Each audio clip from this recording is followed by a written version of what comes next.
Assalamu alaikum. My name is Fatma Wahid Mangreo and today we are going to discuss about the neuromuscular junction.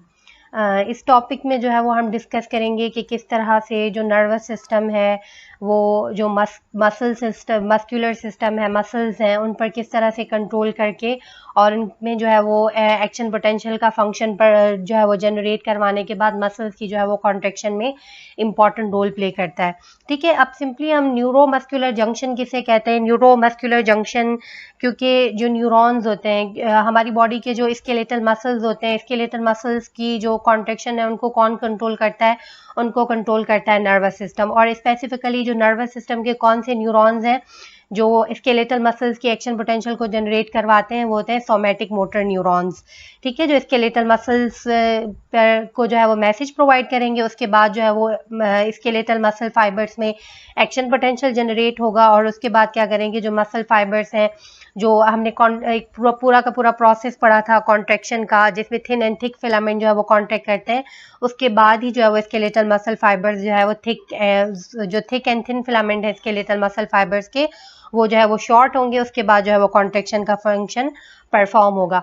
अब simply हम इसे neuromuscular junction क्यों कह रहे हैं? Neuromuscular junction हम इसे इसलिए कह रहे हैं क्योंकि जो न्यूरॉन है सोमैटिक मोटर न्यूरॉन, उनकी जो ब्रांचेस होती हैं, ठीक है, जैसे नॉर्मल हम नर्व फाइबर की बात करते हैं, हमने उसके स्ट्रक्चर को भी प्रीवियस लेक्चर्स में डिस्कस किया है।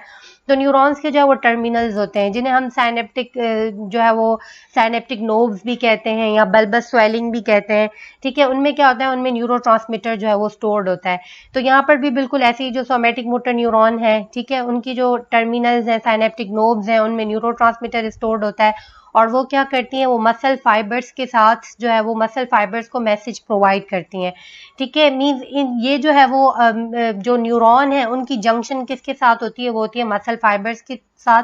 तो इस वजह से हम इन्हें क्या कहते हैं, इसे कहते हैं न्यूरोमस्कुलर जंक्शन। ठीक है, सिंपली क्या होता है, एक्शन पोटेंशियल जैसे ही न्यूरोमस्कुलर जंक्शन के थ्रू न्यूरॉन से जो है वो मसल्स की तरफ ट्रांसफर होता है, तो क्योंकि उनके मिडल में एक स्पेस प्रेजेंट होती है, वो एक दूसरे के साथ जो है वो बिल्कुल अटैच नहीं होते। उस स्पेस को क्या कहा जाता है? जैसे आपस में न्यूरॉन्स जो है वो कम्युनिकेशन करते हैं तो उनके मिडल में भी एक स्पेस होती है, उस स्पेस को क्या कहा जाता है? उस स्पेस को कहा जाता है साइनेप्स। तो जो न्यूरोमस्कुलर जंक्शन है उसमें भी क्या होता है कि जो सोमैटिक मोटर न्यूरॉन है और स्केलेटल मसल फाइबर्स है उनके मिडल में एक स्पेस होती है जिसके थ्रू एक्शन पोटेंशियल जो है वो क्या होता है, सोमैटिक मोटर न्यूरॉन से स्केलेटल मसल फाइबर्स की तरफ जो है वो ट्रांसफर होता है। ठीक है, इस डायग्राम में सिंपली यहाँ पर ये शो किया हुआ है कि किस तरह ये न्यूरॉन है। ये कौन सा न्यूरॉन है? यह है सोमैटिक मोटर न्यूरॉन जो कि हमारे नर्वस सिस्टम का पार्ट है। और ये क्या है? ये स्केलेटल मसल फाइबर्स। ठीक है, तो मोटर न्यूरॉन क्या कर रहा है? स्केलेटल एक्शन पोटेंशियल जो सोमैटिक मोटर न्यूरॉन के थ्रू ट्रांसमिट होकर कहाँ पर ट्रांसफर हो रहा है? इन स्केलेटल मसल्स की तरफ जो है वो ट्रांसफर हो रहा है। ठीक है, फिर उसके बाद हमने इसका स्ट्रक्चर भी, स्केलेटल मसल का स्ट्रक्चर को भी डिस्कस हम कर चुके हैं प्रीवियस लेक्चर में। उसके बाद क्या होता है, ये मैसेज जो है वो इंटरनली ट्रांसफर होता है। उसके बाद एक्टिन एंड मायोसिन की जो फिलामेंट्स हैं उनकी शॉर्टनिंग होती है। शॉर्टनिंग के बाद ये स्केलेटल मसल फाइबर्स जो है वो कॉन्ट्रैक्शन करते हैं। ठीक है, तो इसको क्या कहते हैं? इसे कहते हैं न्यूरोमस्कुलर जंक्शन। ठीक है, और इनके मिडल में एक स्पेस होती है तो उसको क्या कहते हैं? उसे कहते हैं साइनेप्स।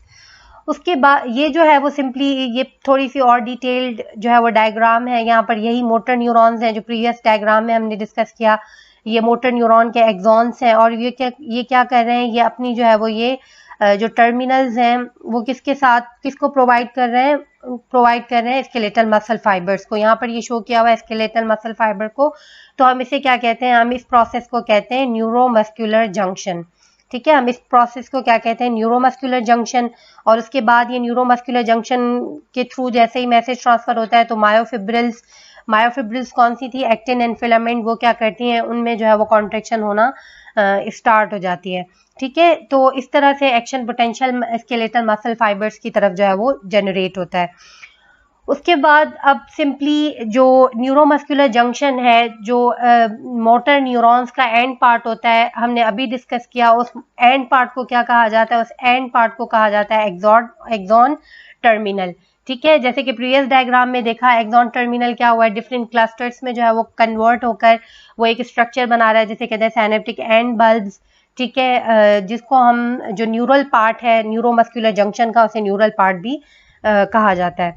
ठीक है, अब यहाँ पर भी क्या है, और इसमें एक इम्पॉर्टेंट बात क्या होती है कि जो ईच एक जो साइनेप्टिक एंड बल्ब होता है वो इंडिविजुअल मसल फाइबर्स को इनर्वेट करके वहां पर कॉन्ट्रेक्शन करवा सकता है। जैसे कि यहाँ पर शो किए हुए, यहाँ पर 4 मसल फाइबर्स हैं और ये जो है वो जस्ट एक न्यूरॉन को शो किया हुआ है, क्योंकि वो डिफरेंट ब्रांचेस में जो है वो डिवाइड है। तो ये क्या कर रहा है, इंडिविजुअली ईच ब्रांच जो है वो सेपरेट मसल फाइबर को सप्लाई करके और उनकी जो है वो कॉन्ट्रेक्शन परफॉर्म करवा दी है। तो ये सेपरेट है, ये सेपरेट, ये सेपरेट और ये सेपरेट।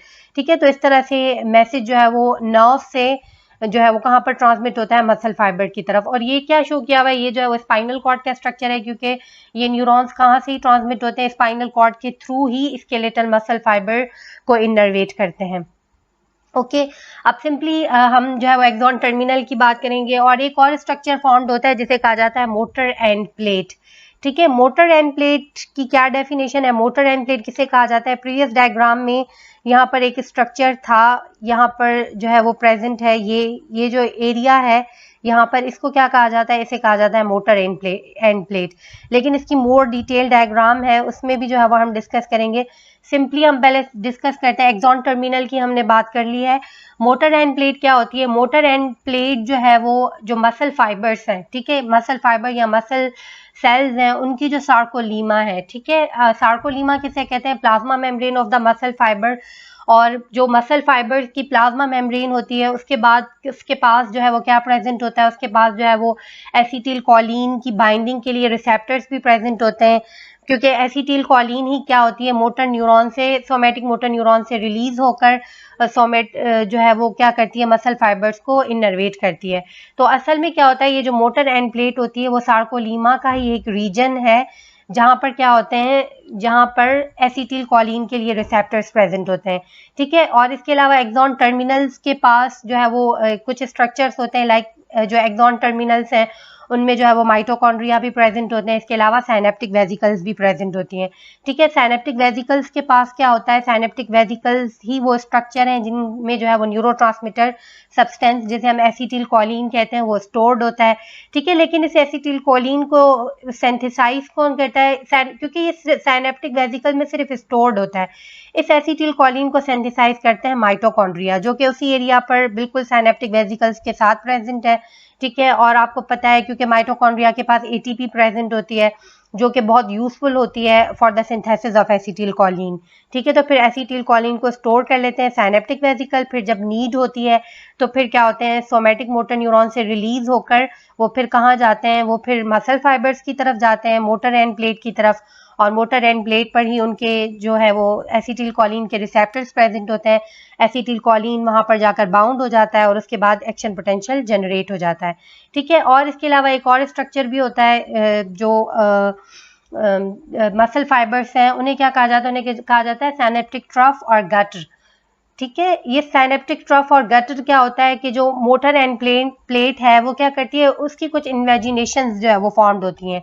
ठीक है, वो क्या करती हैं, वो मसल फाइबर्स के ऊपर जो है वो एक डिप्रेशन लाइक स्ट्रक्चर बनाती हैं, जिसे कहा जाता है साइनेप्टिक ट्रफ और साइनेप्टिक गटर। ठीक है, साइनेप्टिक क्लेफ्ट किसे कहा जाता है, सिंपली जो हमने बात की थी कि जो साइनेप्स किसे कहते हैं, जो स्पेस होती है दो, लाइक अगर न्यूरॉन है या मसल फाइबर है उनके मिडल में जो स्पेस है उसे क्या कहा जाता है, उसे कहा जाता है साइनेप्स। तो सिंपली क्या है कि जो नर्व एंडिंग है, मीन जो सोमेटिक मोटर न्यूरॉन है, उसे हम क्या कहेंगे, उसे हम कहेंगे प्री साइनेप्टिक मेम्ब्रेन, और जो मसल फाइबर की मेम्ब्रेन है उसे हम क्या कहेंगे, उसे हम कहेंगे पोस्ट साइनेप्टिक मेम्ब्रेन, और उन दोनों के मिडल में जो स्पेस होती है उसे क्या कहते हैं, उसे सिंपली कहते हैं साइनेप्टिक क्लेफ्ट। ठीक है, साइनेप्टिक क्लेफ्ट के पास एक जो है वो स्ट्रक्चर्स प्रेजेंट होते हैं जिन्हें कहा जाता है बेसल लैमिना। ठीक है, एक्चुअली बेसल लैमिना जो है वो कुछ प्रोटीन्स की और एक मिक्सचर की जो है वो फॉर्म्ड होती है, या जिसे हम सिंपली कहते हैं कि ये जो है वो रेटिकुलर मैट्रिक्स की जो है वो फॉर्म्ड होती है, जो कहाँ पर प्रेजेंट होती है, इस स्पेस में प्रेजेंट होती है। ठीक है, और इसमें क्या चीज़ प्रेजेंट होगी, इसमें जो ये बेसल लैमिना है इसमें एक एंजाइम प्रेजेंट होती है, उस एंजाइम को कहा जाता है एसिटिल कॉलिन ईस्ट्रेज। ठीक है, एसिटिल कॉलिन ईस्ट्रेज बेसल लैमिना के साथ लार्ज क्वांटिटी में जो है वो अटैच्ड होती है। ठीक है, फर्दर हम डिस्कस करेंगे कि इस एसिटिल कॉलिन का इस एसिटिल कॉलिन जो एंजाइम है एसिटिल कॉलिन ईस्ट्रेज, इसका क्या बेनिफिट है। ठीक है, उससे पहले हम इसके स्ट्रक्चर से डिस्कस करते हैं। यहाँ पर ये बहुत एक जो है वो क्लैरिफाइड डायग्राम है, सिंपली ये सिंपली यहाँ पर क्या प्रेजेंट है, यहाँ पर जो है वो एक्सॉन्स हैं, जो सोमेटिक मोटर न्यूरॉन के एक्सॉन्स हैं, ठीक है। और ये कौन सा है, ये मसल फाइबर्स है, ये मायोफिब्रिल्स हैं, जो उसके अंदर का स्ट्रक्चर है। आउटर इसकी मेम्ब्रेन कौन सी है, सार्कोलीमा है, ठीक है। अब इस डायग्राम को, और इसे हम क्या कहते हैं, इसे कहते हैं साइनेप्टिक एंड बल्ब भी कहा जाता है, या इसको एक्सॉन टर्मिनल्स भी, पूरे के पूरे को एक्सॉन टर्मिनल भी कहा जाता है, या इसे साइनेप्टिक एंड बल्ब भी, जो सोमेटिक मोटर न्यूरॉन का या जितने भी न्यूरॉन्स हैं उनकी जो एंड पोर्शन होता है उसे साइनेप्टिक एंड बल्ब कहते हैं, ठीक है। और ये आपस में क्या हो रहा है, इनका कौन सा जो है वो फंक्शन जो है वो परफॉर्म हो रहा है, इन दोनों के मिडल में यहाँ पर कौन सा फंक्शन परफॉर्म हो रहा है, इसे कहते हैं न्यूरोमस्कुलर जंक्शन, ठीक है। अब इस पोर्शन को जो है वो यहाँ पर डिटेल में शो किया हुआ है, ठीक है। अब यहाँ पर इस पोर्शन को डिटेल में, जैसे कि हमने कहा कि जो एक्सॉन टर्मिनल्स होते हैं उसमें क्या क्या स्ट्रक्चर्स प्रेजेंट होते हैं, ठीक है। दोबारा यहाँ पर शो किया हुआ ये एक्सॉन टर्मिनल है, नर्व इंपल्स जो है वो ट्रांसमिट हो रही है। उसके बाद इन स्ट्रक्चर में एक तो प्रेजेंट होती है साइनेप्टिक वेसिकल्स, ठीक है। साइनेप्टिक वेसिकल में हम डिस्कस कर चुके हैं, उनमें क्या प्रेजेंट होता है, उनमें प्रेजेंट होती है एसिटिल कॉलिन, ठीक है। इसके अलावा जो है वो साइनेप्टिक एंड बल्ब में प्रेजेंट होते हैं माइटोकॉन्ड्रिया, ठीक है। हायर क्वांटिटी में माइटोकॉन्ड्रिया जो कि क्या करते हैं, एसिटिल कॉलिन को सेंथिसाइज करते हैं। उसके बाद एसिटिल कॉलिन जो है वो साइनेप्टिक वेसिकल में स्टोर्ड हो जाती है, ठीक है। उसके बाद ये जो है वो दोनों के मिडल में क्या है, ये साइनेप्टिक क्लेफ्ट है, क्योंकि यहाँ पर आप देख सकते हैं कि जो न्यूरॉन है, सोमेटिक मोटर न्यूरॉन है, वो डायरेक्टली जो है वो मसल फाइबर के साथ अटैच नहीं है, इनके मिडल में कुछ स्पेस प्रेजेंट है। तो इसे क्या कहते हैं, इसे कहते हैं साइनेप्टिक क्लेफ्ट, या साइनेप्टिक क्लेफ्ट को सिंपली साइनेप्टिक स्पेस भी कहा जाता है, ठीक है। ये सार्कोलीमा है। और जो अभी हमने डिस्कस किया मोटर एंड प्लेट, असल में मोटर एंड प्लेट क्या है, जो मसल फाइबर की प्लाज्मा मेम्ब्रेन है, सार्कोलीमा है, वहां पर एक स्ट्रक्चर प्रेजेंट होता है जिस पर क्या होते हैं, जिस पर हमने डिस्कस किया कि वहां पर एसिटिल कॉलिन रिसेप्टर्स प्रेजेंट होते हैं। ये स्मॉल स्मॉल जो है वो ये एसिटिल कॉलिन रिसेप्टर है।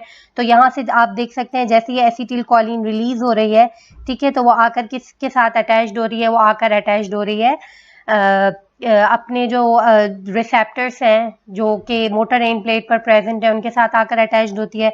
उसके बाद एक्शन पोटेंशियल जो है वो फर्दर मसल के अंदर जाना स्टार्ट होता है, ठीक है। लेकिन एक और फंक्शन परफॉर्म होता है, जैसे कि हमने प्रीवियस हमारा जो स्केलेटल मसल कॉन्ट्रैक्शन का लेक्चर था उसमें भी हमने कहा था कि कैल्शियम जो है वो क्या होती है, कैल्शियम बहुत इंपॉर्टेंट होती है फॉर द कॉन्ट्रैक्शन ऑफ, या जो ये एक्शन पोटेंशियल जनरेट हो रहा है, ठीक है। तो और दूसरा ये भी कि जो साइनेप्टिक वेसिकल्स हैं वो तब तक न्यूरोट्रांसमीटर को रिलीज नहीं करती जब तक कैल्शियम जो है वो इनके इनसाइड जो है वो ट्रांसफर नहीं होती। तो यहाँ से क्या हो रहा है, एक्स्ट्रा सेलुलर से कैल्शियम इनसाइड ट्रांसफर हो रही है, इनसाइड ट्रांसफर होने के बाद ही एसिटिल कॉलिन जो है वो रिलीज हो रहा है वेसिकल से, ओके। तो इस तरह से जो है वो क्या होता है, न्यूरोट्रांसमीटर अपने रिसेप्टर के साथ बाउंड हो जाता है, ठीक है। उसके बाद ये जो पोर्शन है, ये जो यहाँ से लेकर यहाँ तक पोर्शन है, इसकी एक और डिटेल डायग्राम है, ठीक है। उसमें जो है वो हम डिस्कस करते हैं कि ये वाला पोर्शन जो है वो किस तरह से न्यूरोट्रांसमीटर जो है वो बाउंड, ठीक है। ये जो है वो किस तरह से, यहाँ पर आप देख सकते हैं कि एसिटिल कॉलिन जो है वो साइनेप्टिक वेसिकल से रिलीज हो रहे हैं। ये जो स्पेस है इसे कहते हैं साइनेप्टिक क्लेफ्ट या साइनेप्टिक स्पेस। सेकंड क्या होता है, एसिटिल कॉलिन जो है वो किसके साथ जाकर बाउंड हो जाता है, जो एसिटिल कॉलिन के रिसेप्टर प्रेजेंट है, वो रिसेप्टर कहाँ पर प्रेजेंट होते हैं, जो मोटर जो एंड प्लेट की जो इनवेजिनेशंस होती हैं, ठीक है, वहाँ पर जो है वो ये प्रेजेंट होती हैं जहाँ पर एसिटिल कॉलिन जाकर बाउंड हो जाता है, ठीक है। और हमने, अगर आपको प्रीवियस याद हो, हमने बात की थी कि ये जो स्पेस होती है यहाँ पर एक स्ट्रक्चर प्रेजेंट होते हैं जिसे कहा जाता है बेसल लैमिना। और बेसल लैमिना में क्या होता है, बेसल लैमिना में एक एंजाइम प्रेजेंट होती है और उस एंजाइम को क्या कहा जाता है, उस एंजाइम को कहा जाता है एसिटिल कॉलिन ईस्ट्रेज, ठीक है। वो एसिटिल कॉलिन ईस्ट्रेज क्या करती है कि लाइक जैसे एक्शन पोटेंशियल जनरेट हो जाता है तो एसिटिल कॉलिन ईस्ट्रेज क्या करती है, एक्स्ट्रा एसिटिल कॉलिन को ब्रेक डाउन कर देती है ताकि जो है वो अब नॉर्मल मसल कॉन्ट्रैक्शन ना हो, ठीक है। तो फिर जैसे ही यहाँ पर ये एक्शन पोटेंशियल जनरेट होगा तो आपको पता है एसिटिल कॉलिन जैसे ही बाउंड होगी तो वो क्या करती है कि जो सोडियम आयंस होते हैं वो क्या करते हैं, एक्स्ट्रा सेल्यूलर फ्लूइड से कहाँ पर जाना स्टार्ट करेंगे, इंट्रासेल्यूलर की तरफ, और एक्शन पोटेंशियल जनरेट हो जाएगा जिसे हम कहते हैं डीपोलराइजेशन, ओके। यहाँ पर भी एक डायग्राम है, ये वैसे ही सब स्ट्रक्चर्स वैसे ही हैं लेकिन यहाँ पर एक स्ट्रक्चर शो किया हुआ है जैसे मैंने जो है वो इस वजह से इस डायग्राम को इसमें पुट किया है क्योंकि इसमें बेसल लैमिना का जो है वो जिक्र है, ठीक है, क्योंकि इसमें जो है वो एक important enzyme acetyl choline esterase present होती है। अदरवाइज अगर इस स्ट्रक्चर में एसिटिल कॉलिन ईस्ट्रेज प्रेजेंट ना हो तो फिर जो है वो अब नॉर्मल मसल कॉन्ट्रैक्शन ऑकर होती है, ठीक है। इसके अलावा जो पोस्ट साइनेप्टिक मेम्ब्रेन है, ठीक है, पोस्ट साइनेप्टिक मेम्ब्रेन हमने किसे कहा था, पोस्ट साइनेप्टिक मेम्ब्रेन हमने कहा था जो मसल फाइबर्स की मेम्ब्रेन है, ठीक है, उस पे हमने देखा कि एक तो मोटर एंड प्लेट होती है, और मोटर एंड प्लेट के क्या होते हैं, बहुत सारे फोल्ड्स होते हैं इंटरनली, ठीक है, इन फोल्ड्स को क्या कहा जाता है, इन फोल्ड्स का या जो ये स्पेसेस होती है इनके मिडल में, इनको क्या कहा जाता है, इनको कहा जाता है सब न्यूरल क्लेफ्ट्स, ठीक है। तो पोस्ट साइनेप्टिक मेम्ब्रेन के पास जो है वो जो एसिटिल कोलिन के रिसेप्टर्स प्रेजेंट होते हैं, उन रिसेप्टर्स को क्या कहा जाता है, उन रिसेप्टर्स को कहा जाता है निकोटीनिक रिसेप्टर्स, ठीक है। इसके अलावा और भी रिसेप्टर्स होते हैं, ये हम फर्दर लेक्चर्स में जो है वो डिस्कस करेंगे कि कौन से जो न्यूरोट्रांसमीटर हैं वो कौन सा जो है वो रिसेप्टर्स यूज करते हैं। तो एसिटिल कोलिन क्या करते हैं, एसिटिल कोलिन के जो रिसेप्टर्स होते हैं वो कौन से रिसेप्टर्स होते हैं, वो होते हैं निकोटीनिक रिसेप्टर्स, ठीक है। यहाँ पर भी एक डायग्राम जिसमें सब न्यूरल क्लेफ्ट को जो है वो शो किया हुआ है, ये जो है वो सिंपली एक्सॉन टर्मिनल है, साइनेप्टिक एंड बल्ब है, और ये सब न्यूरल क्लेफ्ट है, ठीक है। अब ये जो है वो ये स्टेप है कि मसल कॉन्ट्रैक्शन जो है वो किस तरह से जनरेट होती है, ठीक है। ये सिंप्लीफाइड एक डायग्राम है, बहुत इंपॉर्टेंट। अब सबसे पहले फर्स्टली क्या होता है कि नर्व इम्पल्स क्या करती है, नर्व इम्पल्स जो है वो कहाँ पर पहुंचती है, एक्सॉन टर्मिनल तक पहुंचती है। कौन से न्यूरॉन के एक्सॉन टर्मिनल तक, जो कि मोटर न्यूरॉन्स है, ठीक है। और जैसे ही वो नर्व इम्पल्स ट्रांसमिट होती है तो फिर क्या होता है कि जो एसिटिल कोलिन है वो रिलीज होती है। अब एसिटिल कोलिन किस तरह से रिलीज होगी कि कैल्शियम्स क्या होते हैं, कैल्शियम जो है वो एक्सॉन टर्मिनल के अंदर की तरफ जाते हैं, और उसके बाद वो क्या करते हैं, जो साइनेप्टिक वेसिकल्स हैं वो क्या करती है, वो एक्सोसाइटोसिस करती हैं, ठीक है। एक्सोसाइटोसिस मींस वो बाहर की तरफ जो ये स्पेस है इसमें आकर अपना एसिटिल कोलिन, अपना जो एसिटिल कोलिन है उसको रिलीज करती हैं यहाँ पर, ठीक है। उसके बाद सेकेंड स्टेप क्या होता है कि एसिटिल कोलिन साइनेप्टिक क्लेफ्ट को क्रॉस करके वो, क्योंकि उसके रिसेप्टर कहाँ पर प्रेजेंट है, उसके रिसेप्टर इस एरिया पर प्रेजेंट है जिसको हम कहते हैं मोटर एंड प्लेट, ठीक है। तो वो जाकर क्या करते हैं, मोटर एंड प्लेट के साथ जाकर एसिटिल कोलिन अटैच्ड हो जाते हैं, ठीक है। एसिटिल कोलिन जैसे ही जाकर यहाँ पर अटैच्ड हो जाएंगे तो फिर क्या होता है, एसिटिल जो है वो एक्शन पोटेंशियल जनरेट हो जाएगा, ठीक है। उसके बाद थर्ड क्या होता है, जैसे कि हमने बात की, इस स्पेस में एक एंजाइम प्रेजेंट होती है जिसे कहते हैं एसिटिल कोलिन ईस्ट्रेज, ठीक है। वो क्या करती है, जो एक्स्ट्रा एसिटिल कोलिन है उसको डिस्ट्रॉय कर देती है, ताकि अगर एक एक्शन पोटेंशियल जनरेट हो चुका है तो फिर फर्दर जब तक ज़्यादा एसिटिल कोलिन नहीं आ जाते तब तक सेकेंड एक्शन पोटेंशियल जनरेट ना हो, ठीक है। उसके बाद फिर क्या, अब इट्स मीन आप समझें कि जो ये एसिटिल कोलिन है, अब ये एसिटिल कोलिन कहाँ पर आ चुका है, एसिटिल कोलिन मसल फाइबर के अंदर आ चुका है, मींस वो साइटोप्लाज्म में ट्रांसफर हो चुका है, ठीक है। अब 4 पॉइंट में क्या हो रहा है जो मसल एक्शन पोटेंशियल है वो कहाँ पर जो है वो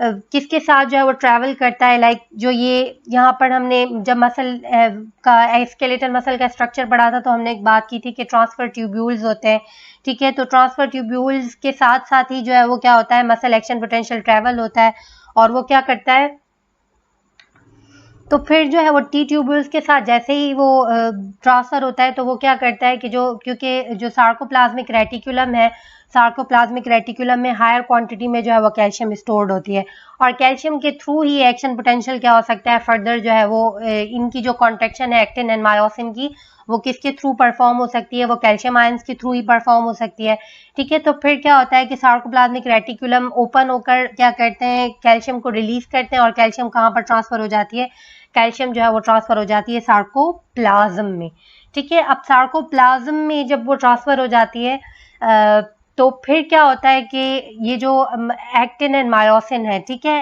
तो आपको पता है जब हमने स्ट्रक्चर पढ़ा था, एक्टिन के पास क्या होता है, एक्टिन के पास जो है वो मायोसिन बाइंडिंग साइट होती है, लेकिन एक्टिन जब एक्शन पोटेंशियल जनरेट नहीं हो रहा होता, मसल रिलैक्सिंग कंडीशन में होते हैं, तो जो मायोसिन बाइंडिंग साइट होती है वो एक प्रोटीन से जो है वो कवर्ड होती है, ठीक है। उस प्रोटीन को क्या कहा जाता है, उस प्रोटीन को कहा जाता है ट्रोपोमायोसिन, ठीक है। तो कैल्शियम जाकर किसके साथ बाउंड होती है, कैल्शियम एक और प्रोटीन के साथ जाकर बाउंड होती है जिसे कहा जाता है ट्रोपोनिन। ट्रोपोनिन उसके बाद क्या करती है, ट्रोपोनिन जो है वो अपनी शेप चेंज करके ट्रोपोमायोसिन को क्या करती है, ट्रोपोमायोसिन को जो myosin binding site present actin पर, उससे जो है वो प्रिवेंट कर दी है, उसकी जो है जो है वो हटा देती है, ठीक है, मीन्स उसको प्रिवेंट कर देती है। उसके बाद क्या होता है, जो मायोसिन बाइंडिंग साइट है वो एक्सपोज हो जाती है और मायोसिन इजीली जो है वो क्या होता है उसके साथ जो है वो जाकर अटैच्ड हो जाता है, ठीक है। उसके बाद जैसे ही वो अटैच होगा तो फिर एक्शन पोटेंशियल का जो फंक्शन है वो स्टार्ट हो जाता है।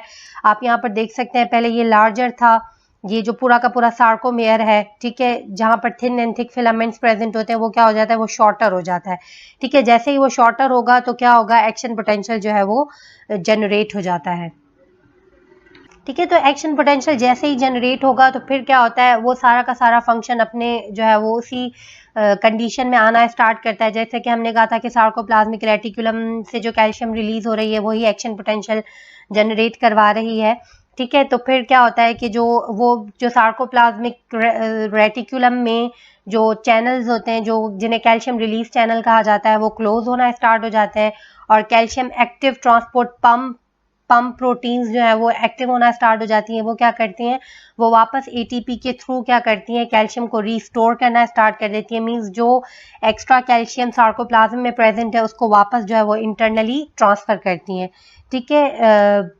उसके बाद फिर क्या होता है कि जो ट्रोपोनिन और ट्रोपोमायोसिन चेंज हुए थे वो भी क्या होती हैं, वो भी वापस अपने एरिया पर आना स्टार्ट हो जाती हैं, जिसकी वजह से फिर मसल क्या होता है, मसल जो है वो रिलैक्स हो जाता है, ठीक है। तो हमने हमने स्टार्ट किया था, हमारा टॉपिक क्या था, हमारा टॉपिक था न्यूरोमस्कुलर जंक्शन, ठीक है। न्यूरोमस्कुलर जंक्शन का सिंपली क्या काम था कि वो क्या करते हैं, वो एसिटिल कॉलिन के थ्रू जो है वो सोडियम चैनल्स को ओपन करते हैं, सोडियम इनसाइड आती है और उसकी वजह से क्या होता है, ये एक्शन पोटेंशियल जनरेट होता है और ये एक्शन पोटेंशियल टी ट्यूब्यूल्स के थ्रू किस एरिया पर जो है वो ट्रांसफर होता है, वो ट्रांसफर होता है सार्कोप्लाज्मिक रेटिकुलम की तरफ और उसके बाद ही सार्कोप्लाज्मिक रेटिकुलम जो है वो कैल्शियम को रिलीज करते हैं, ठीक है। तो इस तरह से जो न्यूरोमस्कुलर जंक्शन है वो क्या करती है, एक्शन पोटेंशियल स्केलेटल मसल, इनकी डिटेल जो है वो मैंने अभी वैसे इस टॉपिक में भी दोबारा डिस्कस की है, लेकिन प्रीवियस अगर आप जो स्केलेटल मसल का स्ट्रक्चर है या जो स्केलेटल मसल्स की कॉन्ट्रैक्शन है डिटेल में, उसके लिए जो है वो लेक्चर्स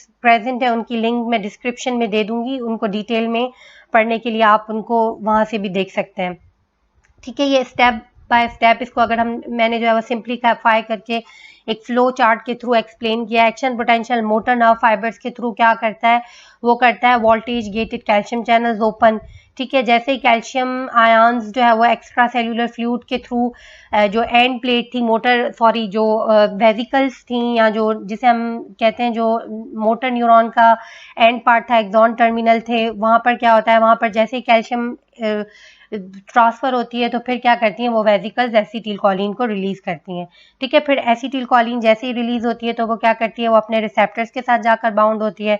जैसे ही वो रिसेप्टर के साथ बाउंड होती है तो वहां पर क्या होता है, सोडियम चैनल्स ओपन होते हैं। सोडियम चैनल जैसे ही मसल फाइबर के इनसाइड जाते हैं तो वहां पर क्या हो जाता है, वहां पर समझे एक्शन पोटेंशियल जनरेट हो जाता है, ठीक है। जैसे एक्शन पोटेंशियल जनरेट होगा तो फिर एक प्रोसेस स्टार्ट होता है जिसे कहते हैं एक्साइटेशन, कॉन्ट्रैक्शन, कपलिंग, ठीक है। उसके बाद जो है वो मस्कुलर कॉन्ट्रैक्शन जो है वो होना स्टार्ट। एक्साइटेशन, कॉन्ट्रैक्शन, कपलिंग कौन से प्रोसेस को कहते हैं, जो हमने कैल्शियम की बात की कि कैल्शियम किस तरह से जाकर मसल कॉन्ट्रैक्शन करवाती है, उसके बाद जो है वो एक्साइट होकर और मसल कॉन्ट्रैक्शन परफॉर्म करवाती है, ठीक है। यहाँ पर ये मैंने डिस्क्रिप्शन में सब दिया है कि एसिटिल कॉलिन रिलीज होगी, उसके बाद क्या होगा, एसिटिल कॉलिन रिसेप्टर्स एक्टिवेट होंगे, थर्ड जो होगा मसल एक्शन पोटेंशियल जनरेट होगा और उसके बाद क्या होगा कि अगर एक्स्ट्रा एसिटिल कॉलिन प्रेजेंट है तो वो क्या हो जाएंगे, वो एक एंजाइम के थ्रू एसिटिल कॉलिन ईस्ट्रेज के थ्रू उनकी एक्टिविटी जो है वो टर्मिनेट हो जाएगी, ठीक है। Thank you. इंशाल्लाह नेक्स्ट टॉपिक में हम जो है वो कोई और नेक्स्ट लेक्चर में हम कोई और टॉपिक जो है वो डिस्कस करेंगे। अगर इस लेक्चर के हवाले से कोई भी सवाल है तो आप कमेंट में पूछ सकते हैं। ओके, थैंक यू एंड अल्लाह हाफिज़।